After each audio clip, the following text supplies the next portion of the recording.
انسان پر مصیبت اور بیماریاں کیوں آتی ہیں؟ حضرت محمد صلی اللہ علیہ وسلم نے فرمایا، انسان پر جب مصیبت اور بیماریاں آتی ہیں، جب انسان بسم اللہ الرحمن الرحیم مشاہدے اور تجربے سے یہ بات بھی واضح ہوتی ہے کہ مصیبتوں کی زد میں آنے والے لوگ اپنے اعمال کے اعتبار سے مختلف طبقات سے تعلق رکھتے ہیں۔ بعض اوقات مصیبتوں کا نشانہ بننے والے لوگ بہت زیادہ نیکوکار اور اسی طرح بعض حد اعتدال سے بڑھ جانے والے ظلم اور زیادتیاں کرنے والے ہیں۔ نیکوکاروں کو مصیبتوں میں مبتلا دیکھ کر لوگ دکھ اور غم کی کیفیت میں مبتلا ہو جاتے ہیں اور اللہ تبارک و تعالی کی بارگاہ سے ان نیکوکاروں کے لیے رحمت کے طلبگار بن جاتے ہیں، جبکہ اس کے برعکس مجرموں اور متکبروں کو برے انجام سے دوچار ہوتا دیکھ کر لوگ عبرت حاصل کرتے ہیں۔ اللہ تبارک و تعالی کے نیک اور برگزیدہ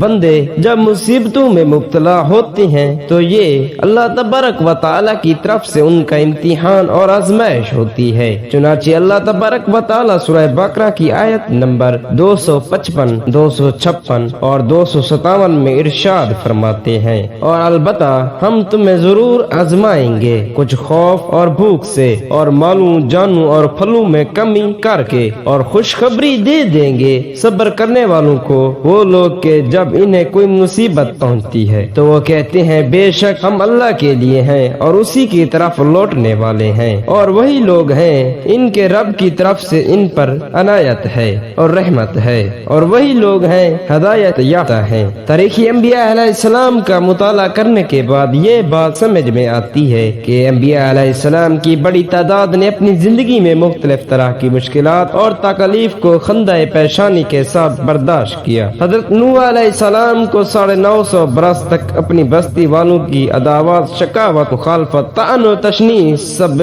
شتم اور سنگ باری کا سامنا کرنا پڑا۔ حضرت ابراہیم علیہ السلام کو بستی والوں کی شکاوت کو سہنا پڑا اور بادشاہ وقت نے بھی آپ سے عداوت کا اظہار کیا۔ حضرت ابراہیم علیہ السلام کو توحید باری تعالی سے پختہ تعلق کی وجہ سے جلتی ہوئی آگ میں ڈال دیا گیا، لیکن اللہ تبارک و تعالی نے آپ کو محفوظ و مامون فرما لیا۔ حضرت موسیٰ علیہ السلام کو بھی اللہ تبارک و تعالی کی توحید کی وجہ سے بہت سی مصیبتوں کو سہنا پڑا۔ آپ نے فرعون کی رونیت، حامان کے منصب، شداد کی جاگیر، قارون کے سرمایہ کا مقابلہ کیا، لیکن اللہ تبارک و تعالی کے ساتھ اپنی کامل وابستگی کا طوالت اور تسلسل سے اظہار کیا۔ حضرت عیسیٰ علیہ السلام کو بھی بستی والوں کی مخالفت کو سہنا پڑا۔ نبی کریم صلی اللہ علیہ وسلم کی زندگی میں بھی بہت سی تکلیفیں، مشکلات اور آزمائشیں آئیں۔ آپ صلی اللہ علیہ وسلم پر بھی ظلم و ستم کے پہاڑ توڑے گئے۔ آپ صلی اللہ علیہ وسلم کو شیب ابی طالب کی گھاٹی میں محصور کیا گیا۔